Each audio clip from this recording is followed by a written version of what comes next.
네.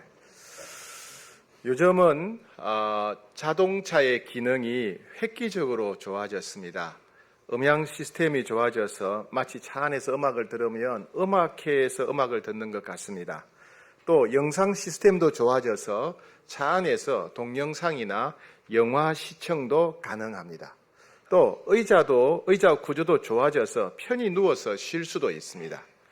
그러나 자동차의 가장 중요한 기능은 원하는 목적지에 안전하게 빠르게 이동하는 것입니다. 자동차의 가장 중요한 목적은 목적지에 도착하는 것이라고 할 수 있습니다. 우리는 지난 2주 동안 설교를 통해서 예수님이 어떤 분이신지, 예수님을 어떻게 만날 수 있는지에 대해서 나누었습니다. 기독교 신앙생활의 핵심은 오직 하나님입니다. 우리는 하나님을 향해서 계속 달려가는 것입니다. 여러 가지 유혹도 있고 고난도 있겠지만은 오직 하나님을 향해서 방향을 정해서 바르게 달려가는 것이 중요합니다. 어떤 사람들은 기독교의 하나님에 관한 이야기는 마치 전설이나 민담이 아닌가 이렇게 생각합니다. 여러분, 전설이나 민담은 입에서 입으로 전해 내려온 이야기죠. 사람들이 꾸며내거나 상상해서 만든 이야기입니다. 그러나 하나님은 지금도 살아계시고 역사하시는 분이십니다. 전설이나 민담의 주인공들은 우리가 상상할 수는 있지만은 인격적으로 실제로 우리는 만날 수는 없습니다. 그러나 하나님은 인격적인 분이시고 살아계신 분이시고 감정과 의지와 생각이 있는 분입니다. 그래서 우리가 체험할 수 있고 만날 수 있고 경험을 할 수가 있는 분입니다. 그래서 많은 분들이 신앙생활을 하다가 이런 고백을 합니다. 야, 정말 하나님이 살아계시구나. 야, 정말 하나님이 나를 사랑하시는구나. 야, 정말 하나님이 나를 도와주셨구나. 이렇게 고백을 하게 됩니다. 오늘은 우리가 하나님을 향해 달려가기 위해서 일상생활 속에서 하나님을 체험하는 5가지 방법에 관해서 함께 말씀을 나누고자 합니다. 만일 여러분들 중에 지구상에 살아있는 사람들 중에 여러분들이 원하는 사람이 누구든지 간에 만날 수 있다면, 진짜 만날 수 있는 특별한 기회가 주어진다면 누구를 만나고 싶습니까? 연예인도 있겠고요, 그죠? 또 스포츠 선수도 있겠고, 스타도 있겠고, 혹은 정치인도 있겠고, 혹은 해외에 있는 가족이나 친구들을 만나보고 싶겠지요. 제게 그런 기회가 주어진다면 저는 조 바이든 미국 대통령을 좀 만나고 싶습니다.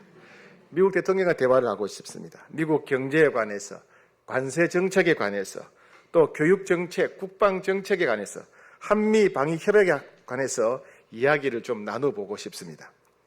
만약 제가 조 바이든 미국 대통령과 대화를 한다고 합시다. 어떤 방법이 있을까요? 첫 번째는 아마 전화를 통해서 대화가 가능하겠지요. 요즘은 영상통화도 가능합니다. 두 번째는 편지나 이메일이나 문자를 통해서 대화가 가능합니다. 세 번째는 다른 사람을 통해서 메시지를 주고받을 수 있습니다. 조 바이든 대통령이 비서실장인 챗버 자이언츠를 제게 보낼 수도 있고, 아니면 제가 부목사님 중 한 분을 미국 워싱턴으로 보낼 수도 있습니다. 네 번째 방법은 직접 방문을 통해서 만나는 것입니다. 제가 워싱턴에 있는 백악관을 방문해서 조 바이든 대통령을 직접 만날 수도 있습니다. 혹은 조 바이든 대통령이 한국에 와서 마장동 홍익교회를 방문하고 저를 만날 수도 있습니다. 이와 같이 미국 대통령이 실제로 살아있다면 여러 가지 방법을 통해서 의사소통을 할 수 있고 만날 수도 있습니다.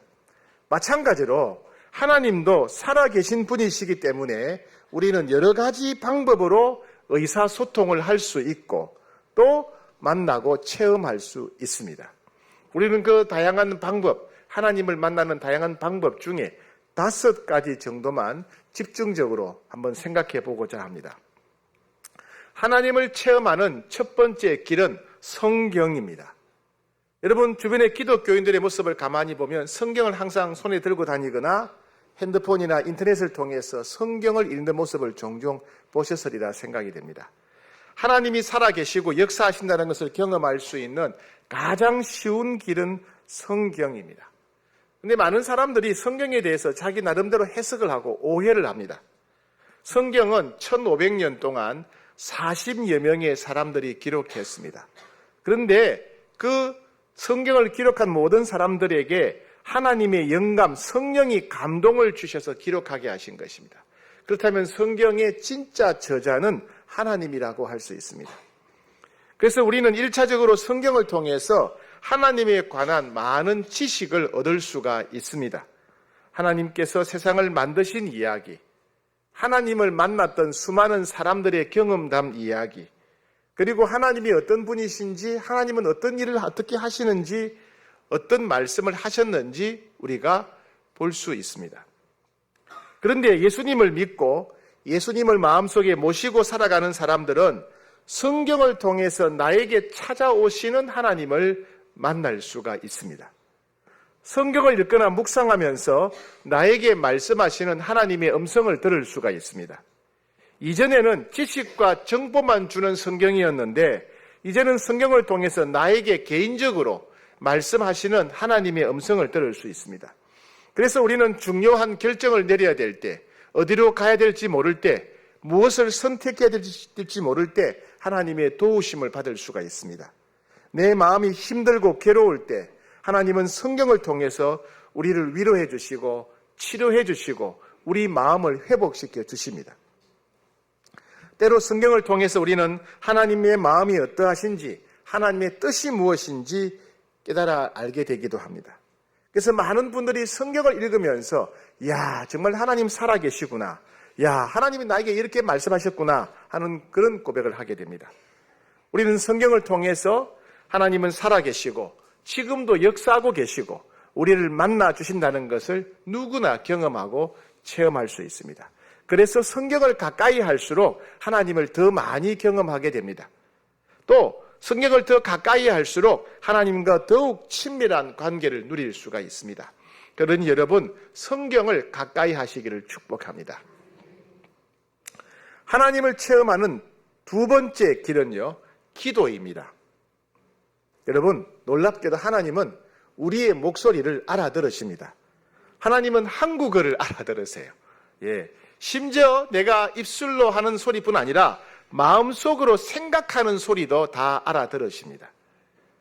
성경 곳곳에는 우리가 기도하면 하나님이 응답해 주시겠다고 반복해서 약속하고 있습니다. 예를 들면 요한복음 14장 14절을 보게 되면 내 이름으로 무엇이든지 내게 구하면 내가 행하리라 라고 기록되어 있습니다. 요한복음 15장 7절에 보게 되면 너희가 내 안에 거하고 내 말이 너희 안에 거하면 무엇이든지 원하는 대로 구하라, 그러면 이루리라 라고 기록되어 있습니다. 예레미야 33장 3절에 보게 되면 너는 내게 부르짖으라, 내가 내게 응답하겠고 네가 알지 못하는 크고 엄밀한 일을 내게 보이리라 라고 기록되어 있습니다. 마태복음 7장 7절부터 8절에 보게 되면 구하라, 그러면 너희에게 주실 것이요, 찾아라, 그리하면 찾아낼 것이요, 문을 두드리라, 그리하면 너희에게 열릴 것이니 구하는 이마다 받을 것이요, 찾는 이는 찾아낼 것이요, 두드리는 이에게 열릴 것이니라 라고 기록되어 있습니다. 요한복음 16장 24절에 보면 지금까지는 너희가 내 이름으로 아무것도 구하지 아니하였으나 구하라, 그리하면 받으리니 너희 기쁨이 충만하리라. 시편 37편 4절 또 여호와를 기뻐하라, 그가 네 마음의 소원을 내게 이루어 주시리로다. 시편 103편 5절 좋은 것으로 내 소원을 만족케 하사 내 청춘을 독수리같이 새롭게 하시는도다. 예, 지루하시지요? 그죠? 뭘 그렇게 또 많이 읽으실까? 예. 왜 제가 많이 읽었을까요? 이것보다 더 많이 있습니다. 기도하면 응답해 주시겠다는 하나님의 약속의 말씀이 제가 읽은 것보다 훨씬 더 많이 있습니다. 왜 그렇게 길게 여러 차례 기록했을까요? 예, 기도하면 반드시 응답하신다는 것을 강조하기 위해서, 보여주시기 위해서 기록했습니다. 그리고 기도가 우리 삶에 너무나 중요하기 때문에 성경 곳곳에서 기도 응답에 대한 약속을 반복해서 강조하고 있는 것입니다. 그래서 많은 사람들이 이렇게 성경에 많이 반복된 성경 말씀을, 약속을 믿고 기도하다가 하나님의 응답을 받았습니다. 병이 치료되는 경험을 합니다. 특히 의사가 치료 불가능하다고 진단한 난치병, 불치병들도 종종 낫게 됩니다. 경제적인 문제가 해결됩니다. 깨어진 관계가 회복됩니다. 막힌 길이 열리기도 합니다. 인생의 장애물이 사라지기도 합니다. 그래서 많은 사람들이 기도를 통해서 하나님이 살아계시고 역사하신다는 것을 생생히 경험하고 있습니다. 그런데 놀라운 사실이 하나 더 있습니다. 그게 뭐냐 하면 하나님은 우리가 기도할 때 응답하실 뿐만 아니라 우리가 기도할 때 하나님의 음성, 하나님의 말씀을 들려주신다는 사실입니다.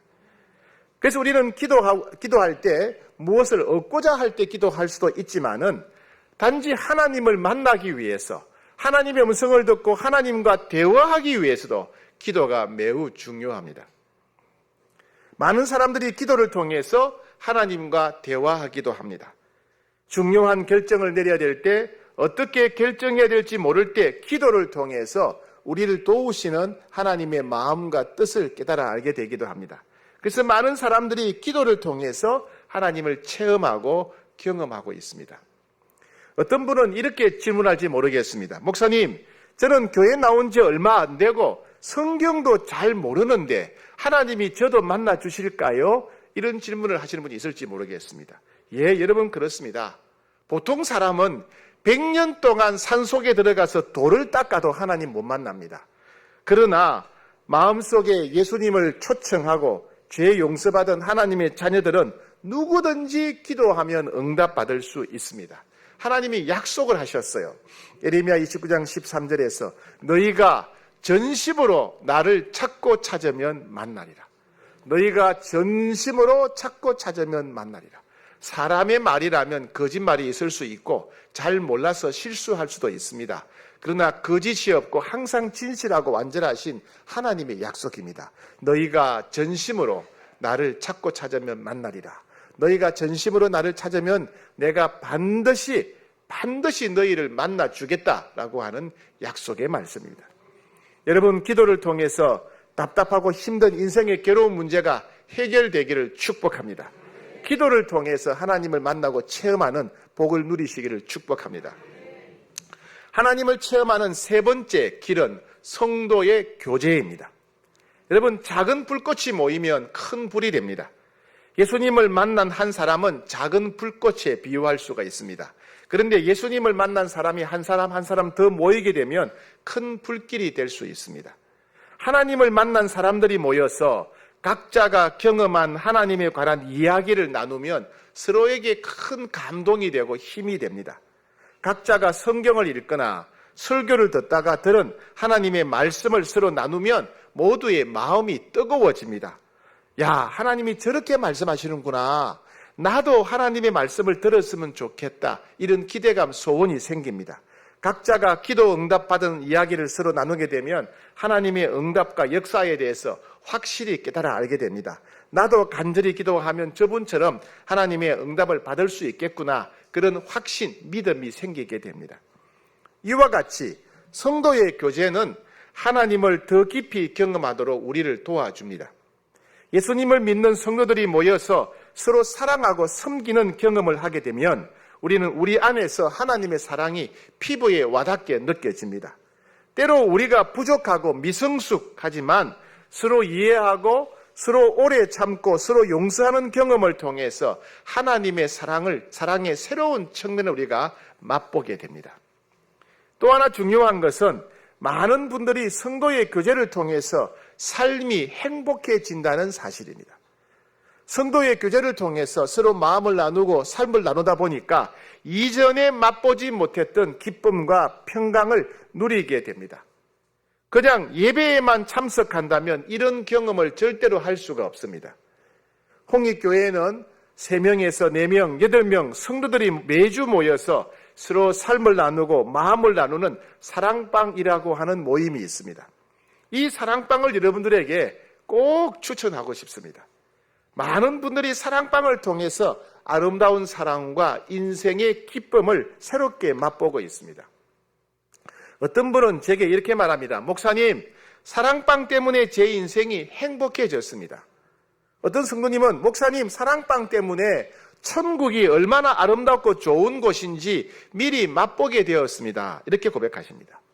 이번 행복한 초대에 오신 새가족 여러분들을 이 사랑방으로 꼭 초대하고 싶습니다. 여러분 꼭 사랑방에 한번 다녀오셨으면 좋겠습니다. 하나님을 체험하는 네 번째 길은 예배입니다. 예배는 살아계신 하나님께 경배드리며 감사드리는 시간입니다. 때로는 노래를 통해서 하나님께 감사드립니다. 때로는 시를 통해, 때로는 기도의 고백을 통해서 하나님을 찬양합니다. 때로는 물질의 봉헌을 통해서 하나님께 감사와 경배를 올려드립니다. 근데 참 놀라운 것은 우리가 하나님께 최선을 다해서 우리의 가장 좋은 것, 최고의 것을 하나님께 드리게 되면 하나님도 우리를 만나주시고 우리와 함께 해주신다는 겁니다. 그래서 많은 사람들이 예배를 통해서 하나님을 만나고 있습니다. 예배를 통해서 하나님의 다양한 역사를 경험하고 있습니다. 이와 같이 예배를 통해 하나님을 만나게 되면 하나님이 우리와 함께 하신다는 것을 강력하게 경험하게 됩니다. 예배를 통해 하나님이 우리에게 말씀하시는 것을 듣게 되면 큰 감동을 받게 됩니다. 예배를 통해 하나님께서 우리의 기도에 응답하시는 것을 체험하게 되면 우리는 놀라운 기쁨을 누리게 됩니다. 그래서 어떤 분들은 예배의 최고 목표는 하나님을 만나는 것이다, 이렇게 말하고 있습니다. 우리가 예배를 통해 하나님을 만날 수 있고 하나님을 경험할 수 있다면 예배는 우리 삶의 가장 우선순위가 되어야 합니다. 예배를 귀찮아하거나 불편해하지 않고 예배를 사모해야 됩니다. 습관적으로 형식적으로 예배를 드리지 않고 우리의 최고의 마음과 정성으로 예배를 드려야 됩니다. 구경하고 관람하듯이 예배를 드리는 것이 아니라 내가 하나님을 만나고 경험할 수 있도록 적극적으로 사모하는 마음이 되어야 됩니다. 일주일 동안 예배를 기다리고 사모해야 됩니다. 예배 때마다 하나님을 만나고 경험할 수 있도록 계속 사모하며 기대해야 됩니다. 그럼 우리는 틀림없이 예배를 통해 행복하고 풍성한 삶을 누리게 될 것입니다. 여러분, 전 세계에서 기독교에 대한 핍박, 박해가 가장 심한 나라는 북한입니다. 북한에서는 성경을 소지하고 있다가 발각되거나 예배를 드리다가 발각이 되면 당사자들을 공개 처형합니다. 공개. 사람들이 보는 앞에서 총으로 쏴 죽이게 됩니다. 그리고 그 일가족, 친척들, 이웃들이 이것을 알고도 신고하지 않았다고 정치범 수용소로 보내서 평생 짐승같이 살게 합니다. 그런데도 놀랍게도 북한에는 약 10만 명에서 40만 명의 치아 교인들이 있다고 합니다. 이들은 주로 6.25 이전부터 예수님을 믿다가 지금까지 살아있는 분들이거나 아니면 중국 등을 통해서 복음을 들은 사람들입니다. 그들은 집 밑에 땅굴을 파고 비밀리에 예배를 드립니다. 아니면 깊은 산에 들어가서 바위 틈이나 토굴을 만들어서 335 모여서 예배를 드립니다. 예배를 드리다가 발각되면 바로 즉각 공개 총살 처분을 당하게 됩니다. 본인은 물론 신고하지 않은 이웃들까지 정치범 수용소로 끌려갑니다. 그럼에도 불구하고 북한의 기독교인들은 왜 계속해서 예배를 드릴까요? 참 이상하지 않습니까? 자신이 발각되거나 주변에 신고하면 한순간에 모든 것이 끝장날 텐데 어떻게 그런 위험 속에서 계속 예배를 드릴 수 있을까요? 북한에서 예배를 드리다가 탈북한 분들에게 물어보았습니다. 아니, 그렇게 무시무시한 상황에서 어떻게 계속해서 예배를 드릴 수 있습니까? 그러자 그들은 이렇게 대답했습니다. 예배를 드리지 않으면 도무지 살 수 없기 때문입니다. 이렇게 대답했습니다. 지하에서, 토굴에서, 바위 틈에서 몰래 예배를 드릴 때마다 하나님이 살아 계시다는 것을 강력하게 체험하고 있다는 것입니다. 예배 때마다 하나님이 만나주시고 응답해 주시고 위로해 주시고 말씀해 주시기 때문이라고 합니다. 아무리 북한 주민들의 생활이 너무 가난하고 자유도 없고 힘들고 고통스러운 나라지만은 예배 때마다 하나님을 만나게 되면 현실을 견딜 수 있는 위로와 힘을 얻게 된다는 것입니다. 예수님을 믿는 사람으로 살아간다는 것이 마치 벼랑 끝을 걸어가는 것처럼 날마다 위태롭고 하루에도 몇 번씩이나 가슴이 철렁 내려앉는 경험을 하게 된다는 겁니다. 그럼에도 불구하고 예배 때마다 하나님이 만나주시기 때문에 예배 때마다 말씀해 주시기 때문에, 예배 때마다 응답해 주시기 때문에, 예배 때마다 하나님이 살아계시고 함께 하심을 보여주시기 때문에 하루하루 살아갈 수 있다는 것입니다. 그래서 전 세계에서 가장 예배드리기 힘든 북한에서도 예배 때문에 믿음을 지킬 수 있고 예배 때문에 두려움을 이길 수 있다고 말했습니다. 이와 같이 우리는 예배를 통해서 살아계신 하나님을 만날 수 있습니다. 예배를 통해 우리와 함께 하신 하나님을 체험할 수 있습니다. 그래서 우리는 예배가 우리 삶의 2순위나 3순위가 아니라 1순위, 최우선순위가 되어야 하는 것입니다. 하나님을 체험하는 마지막 5번째는 훈련입니다.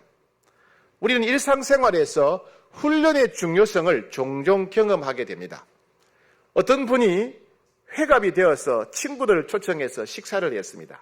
같은 또래들이 모여서 얘기를 하다 보니까 이 대화의 주제는 건강과 운동이었습니다. 각자가 생각할 때 제일 좋은 운동이 무엇인지 각자가 쏟아내기 시작합니다. 어떤 분은 자전거 타기가 제일 좋다더라. 어떤 분은 등산이 좋다더라. 어떤 분은 테니스, 배드민턴이 좋다더라. 어떤 분은 수영이 좋다더라. 각자가 생각할 때 좋은 운동을 서로 자랑하기 시작했습니다. 이분은 직장 생활하느라 바빠서 운동을 못 배웠습니다. 나이가 들어서 근육이 굳어져서 어떤 운동을 해도 힘들고 재미가 없을 것 같았습니다. 회갑을 맞았던 그분은 탁구를 배우기로 결정합니다. 그래서 동네에 있는 탁구 동호회에 나갔습니다. 전혀 할 수가 없었지요. 운동을 즐겁게 할 수가 없습니다. 그래서 실력 있는 분을 코치로 고용해서 매일 연습을 했다고 합니다. 그런데 자신이 너무 못하니까 코치한테 너무 미안했다는 거예요. 근데 코치는 지치지 않고 계속해서 바른 자세를 가르쳐 주었습니다. 그런데 한 달, 두 달, 1년, 2년, 3년 그렇게 계속 탁구를 치다 보니까 그 코치와 함께 탁구를 치다 보니까 그 동호회에서 그 또래 중에서는 탁구를 제일 잘 치는 사람이 되었다고 합니다. 그리고 구에서 개최하는 탁구 대회에 나가서 그 나이 또래에서 준우승을 했다는 겁니다. 언젠가 회갑 때 만났던 그 친구들이 다시 모였습니다. 그런데 그 친구들은 아직도 아무런 운동을 하고 있지 않더랍니다. 그런데 이분에게는 탁구가 생활이 되었고 보약이 되었습니다. 혼자 하면 할 수 없었을 텐데 코치가 계속해서 가르쳐주고 격려해 줬기 때문에 그렇게 성장할 수 있었던 것입니다. 훈련을 받지 않고 혼자 하는 것과 훈련을 받으면서 하는 것에는 엄청난 차이가 있다는 것을 보여줍니다.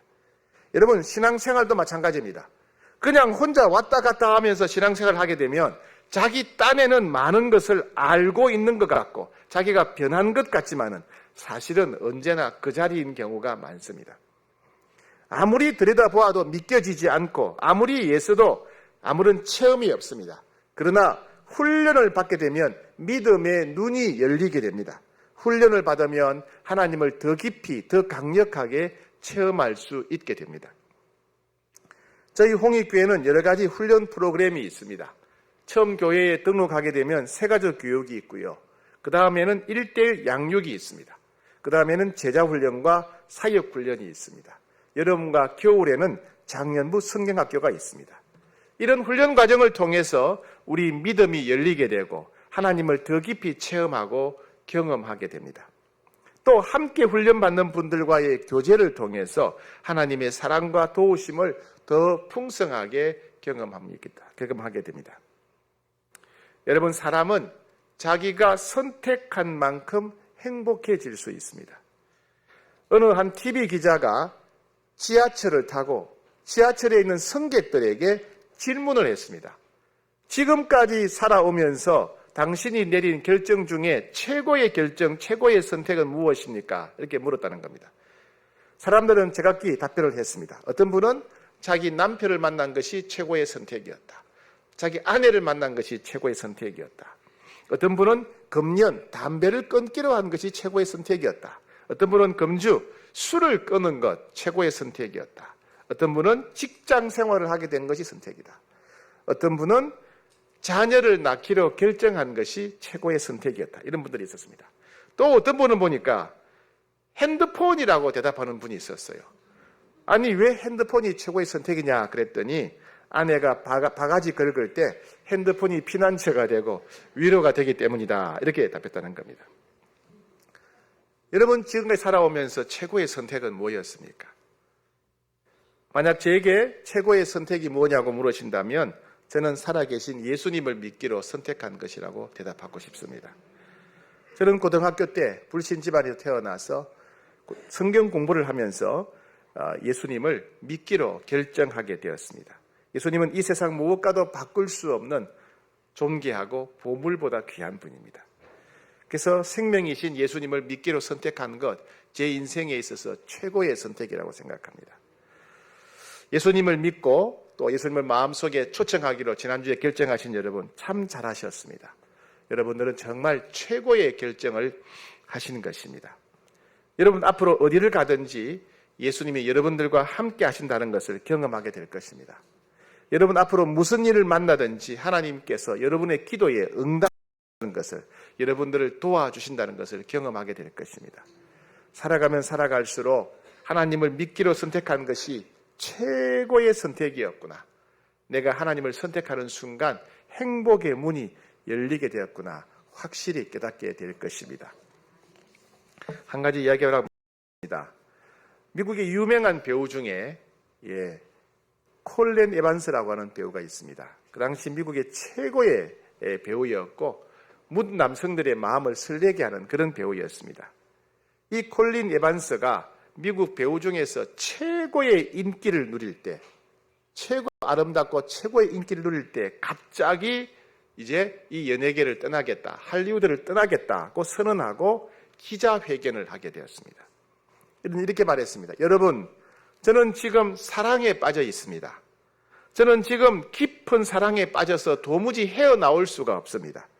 그래서 이 사랑 때문에 저는 할리우드를 떠나기로 결심했습니다. 이렇게 말했습니다. 사람들은 난리가 났습니다. 신문마다 대서특필합니다. 도대체 콜린 에반스가 사랑하는 남자 상대가 누굴까? 그 행운의 남자는 누굴까? 그 남자가 얼마나 좋았으면 이 할리우드 최고의 인기 절정에서 이걸 버리고 떠난다고 할까? 난리였습니다. 다른 인터뷰에서 기자가 물었습니다. 도대체 그 남자가 누굽니까? 당신이 선택한, 당신이 할리우드 최고의 여배우의 인기를 포기할 만큼 당신이 사랑하는 남자는 누굽니까? 이렇게 물었습니다. 그러자 콜린 에반스는 이렇게 대답했습니다. 내가 그분을 선택한 것이 아닙니다. 그분이 나를 선택하셨습니다. 그분은 바로 예수 그리스도이십니다. 그분은 나를 위해서 십자가에서 죽으신 분입니다.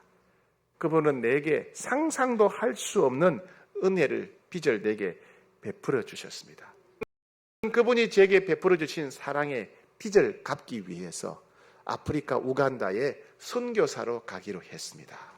그렇게 대답했습니다. 네, 콜린 에반스는 이 세상의 모든 걸 다 가진 사람이었지만 그러나 예수님을 믿기로 선택한 것이 최고의 선택이라는 것을 아는 사람이었습니다. 사랑하는 여러분, 정말 잘 선택하셨습니다. 정말 잘 결정하셨습니다. 앞으로 살아가면서 여러분들이 얼마나 훌륭한 결정을 하셨는지, 지혜로운 결정을 하셨는지 날마다 생생하게 충만하게 누리며 살기를 축복합니다.